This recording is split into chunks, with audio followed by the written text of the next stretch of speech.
আমি ছেড়েই দিতে রাজি আছি সুসভ্যতার আলোক। আমি চাইনে হতে নববঙ্গে নবযুগের চালক। আমি নাইবা গেলাম বিলাত, নাইবা পেলাম রাজার খিলাত।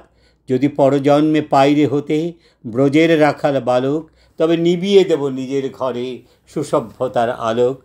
যারা নিত্য কেবল ধেনু চড়ায় বংশী বটের তলে, যারা গুঞ্জা ফুলের মালা গেথে পরে পড়ায় গলে, যারা বৃন্দাবনের বনে সদাই শ্যামের বাঁশি শোনে, যারা যমুনাতে ঝাঁপিয়ে পড়ে শীতল কালো জলে, যারা নিত্য কেবল ধেনু চড়ায় বংশী বটের তলে।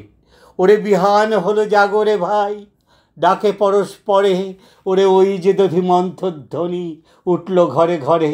হ্যারো মাঠের পথে ধেনু চলে উড়িয়ে গোখুর রেণু, হ্যারো আঙিনাতে ব্রজের বধূ দুগ্ধ দহন করে। ওরে বিহান হলো জাগ ভাই, ডাকে পরস্পরে। ওরে সাঙন মেঘের ছায়া পড়ে কালো তমাল মূলে, ওরে এপার ওপার আঁধার হলো কালিন্দির কুলে। ঘাটে গোপাঙ্গনা ডরে কাঁপে খেয়া তরির পরে, হর কুঞ্জ বনে নাচে ময়ূর কলাপখানি তুলে। ওরে সাঙন মেঘের ছায়া পড়ে কালো তমাল মূলে। মোরা নবনবীন ফাগুন রাতে নীল নদীর তীরে, কোথা যাব চলি অশোক বনে শিখি পুচ্ছ শিরে। যবে দুলার ফুলরসি দিবে নিপ শাখায় কষি, যবে দক্ষিণ বায়ে বাঁশির ধ্বনি উঠবে আকাশ ঘিরে।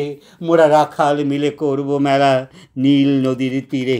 আমি হব না ভাই নববঙ্গে নবযুগের চালক, আমি জ্বালাবো না আধার দেশে সুসভ্যতার আলোক। যদি ননী ছানার গায়ে কোথাও অশোক নিপের ছায়ে, আমি কোনো জন্মে পারি হতে ব্রজের গোপবালক, তবে চাইনে হতে নববঙ্গে নবযুগের চালক।